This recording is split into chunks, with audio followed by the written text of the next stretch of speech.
Hello everyone, मैं atomic बाबा एक बार फिर से हाजिर हूँ एक नई सुपर ट्रिक के साथ। आज हम बात करेंगे हाइब्रिडाइजेशन की। लेकिन आप तो बोलोगे सर लास्ट वीडियो में तो आपने हाइब्रिडाइजेशन की बात की थी। जी हाँ, लेकिन वो हाइब्रिडाइजेशन थी सिर्फ उन्हीं कंपाउंड के लिए जहां पर एसेटिल एटम के साथ जो सिंगल बॉन्ड बना रहे थे। आज हम बात करेंगे उन कंपाउंड की जहां पर डबल या ट्रिपल बॉन्ड फॉर्म होता है। एक फॉर एग्जाम्पल की बात करते हैं हम, जैसे फॉर एग्जाम्पल H2SO4 में सल्फर की हाइब्रिडाइजेशन यहाँ पर क्या होगी।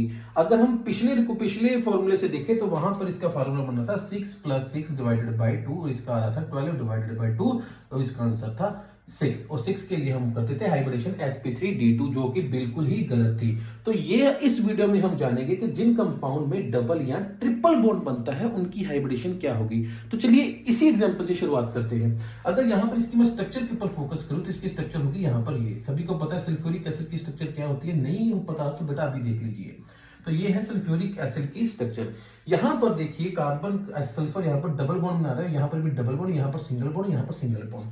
तो आज हम इसी की हाइब्रिडेशन को देखेंगे। लास्ट में इसकी वीडियो का मैं आपको इसका आंसर जरूर बताऊंगा, आपने आराम से देखना है। उससे पहले हम शुरू करते हैं आज का टॉपिक को। देखो बेटा, आज की वीडियो शुरू करने से पहले मैं आपको बोलूंगा आपने एक चीज याद रखनी है कि अगर कोई एटम आपस में सिंगल बॉन्ड बना रहा है तो वहां पर जो सिंगल बॉन्ड होगा वो होगा सिग्मा बॉन्ड। अगर कोई एटम आपस में डबल बॉन्ड बना रहा है तो वहां पर होगा एक सिग्मा, दूसरा बॉन्ड जो होगा वो होगा पाई का। अगर कोई एटम ट्रिपल बॉन्ड बना रहा है तो उसमें एक सिग्मा होगा, दो बॉन्ड होंगे पाई के। बस इतनी सी चीज को आपने बेटा याद रखना है। क्लियर? तो मैं भी इसको इरेज कर रहा हूँ, स्क्रीनशॉट लेना है, स्क्रीनशॉट ले सकते हो। तो फॉर एग्जांपल देखिए कार्बन के लिए मैं देख लेता हूं। अगर कार्बन कार्बन आपस में सिंगल बॉन्ड बना रहे हैं, मोस्टली ये क्वेश्चन वैसे एग्जाम में आता है कि यहां पर जो सेकंड कार्बन, एक और कार्बन ले लेते हैं कि यहां पर जो सेकंड कार्बन है यानी कि जो सेंटर वाली कार्बन है इसकी हाइब्रिडाइजेशन क्या होगी, इसकी हाइब्रिडेशन यहाँ पर क्या होगी। तो चलिए समझने की कोशिश करते हैं। कार्बन कार्बन यहाँ पर चारों बॉन्ड, ये वाला जो कार्बन है चारों बॉन्ड सिंगल बना रहा है बेटा, यहाँ पर ध्यान से देखें। और ये बॉन्ड होगा सिंगल बॉन्ड हमेशा sigma sigma sigma sigma. Total यहाँ पर कितने सिग्मा बॉन्ड बने? टोटल 4 सिग्मा बॉन्ड बने और 4 के लिए हमारे पास हाइब्रिडेशन होगी sp3।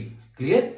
एक और एग्जांपल करते हैं। यहाँ पर कार्बन आपस में डबल बॉन्ड बना रहे हैं और यहाँ पर कार्बन डबल बॉन्ड बना रहा है, वहां पर इसकी हाइब्रिडेशन क्या होगी। फॉर एग्जांपल सेकंड कार्बन की यहाँ पर हाइब्रिडेशन क्या है, एग्जाम में ऐसे ही पूछा जाता है बेटा।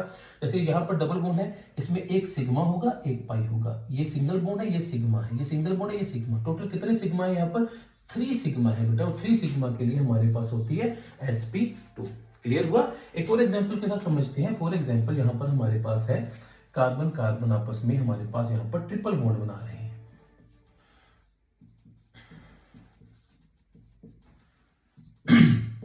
अगर आप यहां पर ध्यान से देखें अगर आप यहां पर ध्यान से देखें तो यहां पर कार्बन कार्बन आपस में सिंगल बॉन्ड है तो सिग्मा बॉन्ड होगा। यहां पर ट्रिपल बॉन्ड है तो इनकी एक सिग्मा दो पाई बॉन्ड होगी। अगर मैं बोलूं कि यहां पर इस कार्बन के साथ टोटल सिग्मा बॉन्ड कितने हैं तो बोलोगे कि सर 2 सिग्मा है और 2 सिग्मा के लिए होगा हमारे पास sp, यानी कि यहां पर इस कार्बन की जो हाइब्रिडाइजेशन है वो है sp। क्लियर? अब बात करते हैं H2SO4 की। H2SO4 की स्ट्रक्चर थी कुछ ऐसी बेटा। अगर बेटा आपको वीडियो अच्छी लग रही है, समझ आ रहा है तो सब्सक्राइब जरूर करें, चैनल को लाइक और सब्सक्राइब दोनों करें। ठीक है? अब यहां पर देखिए, यहां पर सल्फर डबल बॉन्ड बना रहा है, एक सिग्मा एक पाई। यहां पर सल्फर डबल बॉन्ड बना रहा है इसके ऑक्सीजन के साथ, एक सिग्मा एक पाई। यहां पर सिंगल बॉन्ड है तो एक सिग्मा, यहां पर भी सिंगल बॉन्ड है तो एक सिग्मा। अब यहां पर टोटल कितने सिग्मा बॉन्ड है? 1 2 3 4, यानी कि 4 सिग्मा बॉन्ड और 4 सिग्मा के लिए यहाँ पर आएगा sp3। याद रखना बेटा बच्चों, सल्फ्यूरिक एसिड की जो है, सल्फ्यूरिक एसिड में जो सल्फर होता है उसकी हाइब्रिडेशन sp3 होती है, ना कि sp3d2। क्लियर? अगर वीडियो अच्छी लगी तो लाइक और सब्सक्राइब जरूर करें। Thank you.